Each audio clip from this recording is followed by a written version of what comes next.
Friends, ఎలా ఉన్నారు? బాగున్నారా? నేను మీ మోనిక ఎంకేఎస్ యూట్యూబ్ ఛానల్.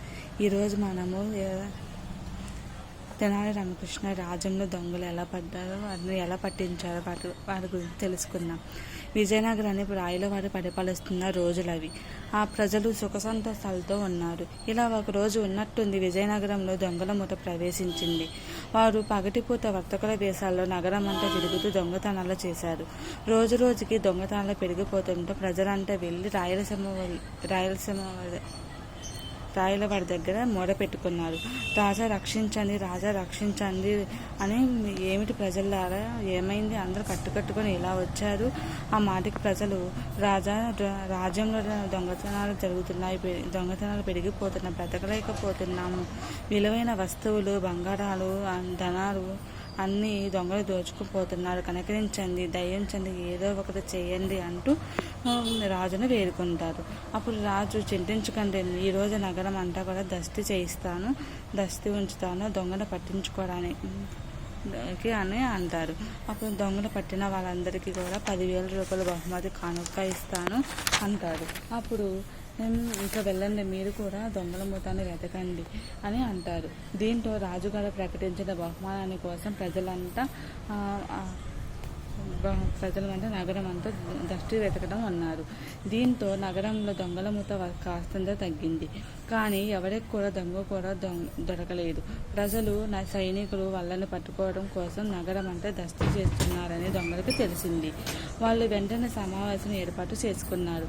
వారిలో ఒకరు దొంగలు వారి నాయకుడితో ఇలా అన్నారు: నగరం అంతా రాజులు, ప్రజలు దస్తి చేస్తున్నారు. ఇంతమంది కళ్ళు కప్పి నగరంలో దొంగతనం చేయడం కష్టం కదా అని అంటారు. ఇలాంటి స్థితిలో ఇలాంటి ఊరిలో కంటే మరో ప్రదేశానికి వెళ్ళడం మంచిది అని అంటారు. దానికి మిగతా దొంగలు నిజమే అని బిగ్గరగా అరుస్తూ ఉంటారు. అప్పుడు నాయకుడు, మీ బాధ అర్థమైంది. అయితే మన నియమం ప్రకారం మనం కొత్త చోటికి వెళ్ళేటప్పుడు ఒక చోట రాత్రి దొంగతనం చేసి వచ్చి వెళ్దామని అంటారు. ఇలాంటి సమయంలో దొంగతనం చేయడం ప్రమాదకరం అంటారు ఒక వ్యక్తి. అయితే ఇలాంటి సమయంలో దొంగతనం చేయడం ప్రమాదకరం కదా అంటారు. ధనం వద్దు, చోరీలు వద్దు, ఏం వద్దు, మనం వేరే చోటికి వెళ్దామని అంటారు ఒక వ్యక్తి. అయితే మనం వెళ్దాం. అయితే ఈ రాత్రికి ఏదో ఒక ఇంటిని వెళ్ళి నేనే చోరీ చేస్తాను అంటారు వాళ్ళ నాయకుడు. అయితే ఏది ఏమైనా సరే ఈ రాత్రికి చోరీ చేయాల్సిందే అని అంటారు నాయకుడు. సరే, ఇంకా పద వెళ్దామని జాగ్రత్తగా వేరే కంటికి కనిపించకుండా వెళ్దామని అంటారు. అప్పుడు రాజు వీధిలో భటులను తప్పించుకుంటూ ఒక వీధిలో నుండి మరొక వీధిలోకి దాటుకుంటూ తెనాలి రామలింగడి ఇంటి దగ్గరికి వెళ్తారన్నమాట. సరిగ్గా రామలింగడి ఇంటి దగ్గరకు వచ్చేసరికి ముందు వైపు నుండి రాజు భటులు, వెనక వైపున దృష్టి తిరుగుతున్న ప్రజలు వస్తుండటంతో ఆ దొంగలు చొప్పున రామలింగడి ఇంటి దగ్గరకు వచ్చేసరికి పెరటిలో ఏదో చప్పుడు కావడంతో రామలింగడు నిశ్శబ్దంగా వచ్చి పెరటి వైపు ఉన్న కిటికీలో నుంచి దొంగలు పెరటిలోకి వచ్చారన్నమాట అని చూస్తున్నారు. దొంగలు పెరటిలోకి వచ్చి కిటికీలో నుంచి చూస్తున్నారు. వారు పొదగుల దగ్గర కూర్చొని ఉండటం చూసి అదృష్టం అతని కళ్ళ వెంట పడింది. అయితే దొంగలను తెలుసుకున్న రామలింగడు వాళ్ళని ఎలాగైనా పట్టించాలి ని నిర్ణయించుకొని భార్యను నిద్ర లేపి జరిగిందంతా చెప్పి ఇంట్లో ఉన్న కొన్ని గులకరాలను పోగు చేసి ఒక మూట కడతాడనమాట. ఆ తర్వాత పెరటి తలుపు తెరిచారు. ఇదంతా గమనించిన రామలింగన భార్య, ఏమిటండి, ఏమి చేస్తున్నారు? నువ్వు కాసేపు ఆగు, ఇదంతా నువ్వు కాసేపు రామలింగను వాడి ఎలాగైనా పట్టించాలని నిర్ణయించుకొని భార్యను నిద్ర లేపి జరిగిందంతా చెప్పి ఇంట్లో ఉన్న కొన్ని గుడకరాలను పోగు చేసి ఒక మూత కడతారనమాట. ఆ తరువాత పెరటి తలుపులు తెరుస్తారు. ఇదంతా గమనించిన రామలింగని భార్య, ఏమిటండి, ఏమి చేస్తున్నారు? నువ్వు కాసేపు ఆగుతావా అని అంటారు రామలింగడు. ఏమైందండి, ఏమి చేస్తున్నారు? చేతుల మూత ఏమిటి? అబ్బా, గట్టిగా అడవకే, చెట్లకు చెవులుంటాయి, తర్వాత చెప్తానులే అని అంటారు. ఏమిటి, తర్వాత చెబుతారా? అయితే పెళ్లినాడు భార్యకు సగభాగం ఇస్తా అన్నారు, అది అబద్ధమేనా? అయ్యో, అయ్యో నా ప్రాణసఖి, అలా అంత మాట అనకు.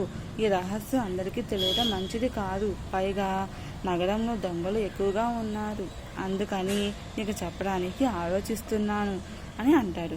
భార్యకు చెప్తానే కూడా ఆలోచిస్తారా? ఆ మూటలో వజ్రాలున్నాయా అని అంటుంది.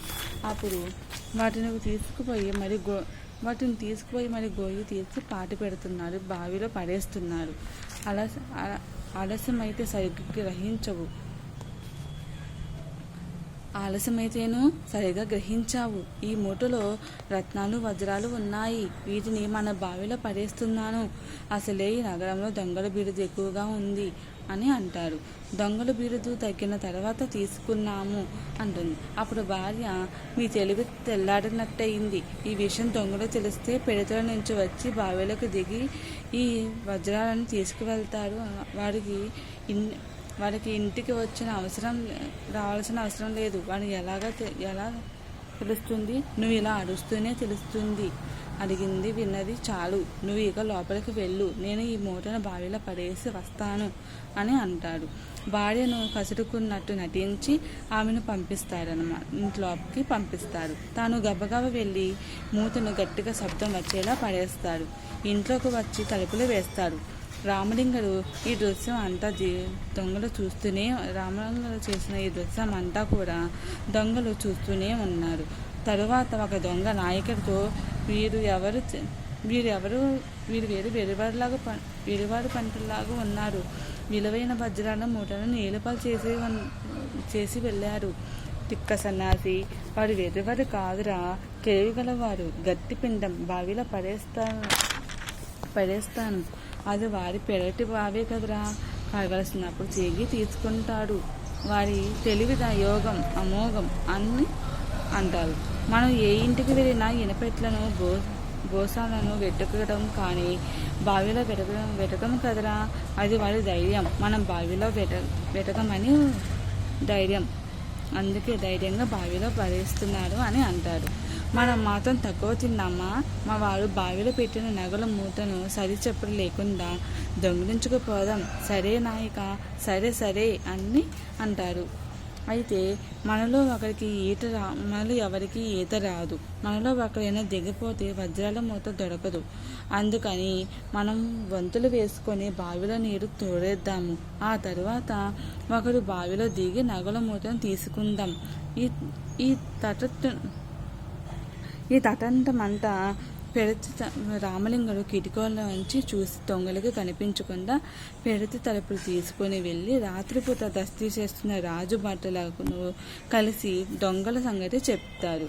ఈ విషయం తెలుసుకున్న రాజు భటులు వెంటనే రామలింగుడి ఇంటికి వచ్చి పెరటి బావిలో నీరు తోడుతున్న దొంగలను బంధించాడు. దాంతో రామలింగుడు రాజు భటులను వంక చూస్తూ, అయ్యా భటులు గారు, ఈ దొంగలను మరి కొంతసేపు నేను తోడించవచ్చు కదా. మా పెరటి తోట సగమే తడిచింది, మిగతా సగం కూడా తడిపితే ఆ తోట పూర్తిగా తడిచిపోయింది అని అంటారు. అయినా ఇంత బుర్ర తక్కువ దొంగలు ఇన్నాళ్ళు దొరకకుండా దొంగతనం చేయడమే ఆశ్చర్యంగా ఉంది. నిజానికి ఏ వెర్రి బావిలోడైనా వచ్చి వజ్రాలను మూటను బావిలో పడేస్తారా? బుద్ధులైన సన్నాసులు, ఆ మాత్రం కూడా బుర్రెక్కలేదు వీళ్ళకి. బుర్ర తక్కువ దానికి ఒక దొంగ బుర్ర తక్కువ వెదలకి అంటారు. దానికి ఒక దొంగ బాధపడుతూ నాయక, ఈ తెంగర రామలింగడు మనల్ని పట్టించడానికి ఇదంతా చేశాడు, ఇప్పటికైనా అర్థమైందా అని అంటారు. నాయక, ఆచారం మనం సంప్రదాయం అని చెప్పి దొంగతనం చేసి ఇరుక్కున్నాం. ఇప్పుడు చూడు, జైల్లో చెప్పుకూర్చున్నారు.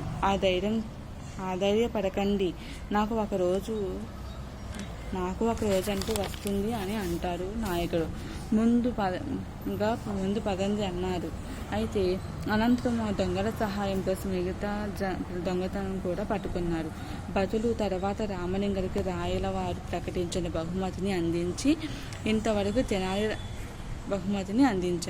ఇంతవరకు తెనాలి రామలింగడి గారి గురించి తెలుసుకున్నారు కదా. నవ్వుల తెనాలి రాముల గురించి ఇంకా కొన్ని విషయాలు తెలుసుకోవడానికి మన ఎంకేఎస్ యూట్యూబ్ ఛానల్ లైక్ చేయండి, షేర్ చేయండి, సబ్స్క్రైబ్ చేయండి ఫ్రెండ్స్. బాయ్. మళ్ళీ నెక్స్ట్ వీడియోలో వరసకు అన్నయ్య అయ్యే వ్యక్తి గురించి తెలుసుకుందాం. నచ్చితే లైక్ చేయండి, షేర్ చేయండి, సబ్స్క్రైబ్ చేయండి ఫ్రెండ్స్. బాయ్.